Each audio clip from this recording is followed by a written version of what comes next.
ఎప్పుడైతే ఒక వస్తువు మీకు కావాలంటే మీ జీవితంలో దేవుడు ఇచ్చినప్పుడు పొందుకున్నప్పుడు దాంట్లో సంతోషం, సమాధానం. మనం కంగారు పడి, మనం తిప్పలపడి, మనం మనుషులను ఆశ్రయించి, మన సొంత బుద్ధిని ఉపయోగించి సంపాదించుకునే ద్వారా మనకు ఎన్నో పోరాటాలు, కష్టాలు వస్తాయి. ఎంతోమంది చెప్తారు, నేను ఇల్లు కట్టుకున్నానండి, కట్టిన సంవత్సరంలోనే నెల ఈఎంఐ కట్టుకోలేకపోతున్నానండి, బాధగా ఉందండి. నేను ఒక ఫోన్ కొన్నానండి, క్రెడిట్ కార్డు బిల్లు కట్టలేకపోతున్నానండి, ఇన్స్టాల్మెంట్స్ కట్టుకోలేకపోతున్నానండి. బైక్ కొన్నానండి 2 లక్షలు పెట్టి, ఈఎంఐ కట్టుకోలేకపోతున్నానండి. ఎంతమంది బాధపడతారు తెలుసా? అప్పులు చేసి కంగారు పడి దేవుడి చిత్తం తెలుసుకోకుండా, దేవుడి నీతిని, దేవుడి చిత్తాన్ని వెతకకుండా ఈరోజు చాలామంది తెలియక కంగారు పడి తొందరగా పైకి వెళ్ళిపోవాలి, అందరిలాగా ఉండాలి, అందరిలా లగ్జరీగా ఉండాలని ఎన్నో చూసి, పులిని చూసి నక్క వాత పెట్టుకుందంట సామెత. పులికి చారలుగా ఉన్నాయని నేను కూడా పులిలా అయిపోవాలని నక్క వాతలు పెట్టుకుందంట, దెబ్బకి చచ్చిపోయిందంట కొద్దిసేపటికి. మనుషులు కూడా అంతే, ఎవరినో చూసి అమ్మాయిలా ఉండాలి, ఇలా తయారవ్వాలి, అబ్బాయిలాగా బట్టలు వేసుకోవాలి, ఇలాంటి బైక్లో వెళ్ళాలి, ఇలాంటి కారులో వెళ్ళాలి, ఇలాంటి ఇళ్లలో ఉండాలి అని కంగారు పడుతున్నారు.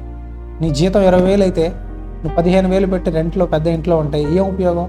ఏం తింటావు, ఏం చూసుకుంటావు, పిల్లల్ని ఎలా చదివించుకుంటావు?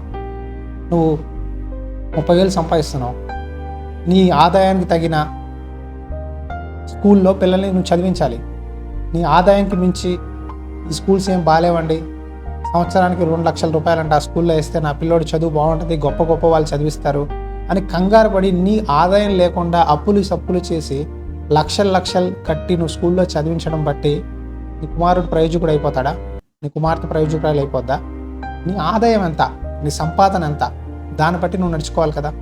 చాలామంది తప్పుడు నిర్ణయాలు తీసుకుంటున్నారు. మనుషులు మాటలు బట్టి, బంధువులు మాటలు బట్టి, నీ భార్యను నువ్వు సరిగా చూసుకొని పిల్లలు మంచిగా చదివించు, నీకు ఇంకెవరున్నారని అని వాళ్ళ మాటలు వీళ్ళ మాటలు విని అప్పులు చేసి ముందు వెనక ఆలోచించకుండా యాంగ్జైటీ, స్ట్రెస్.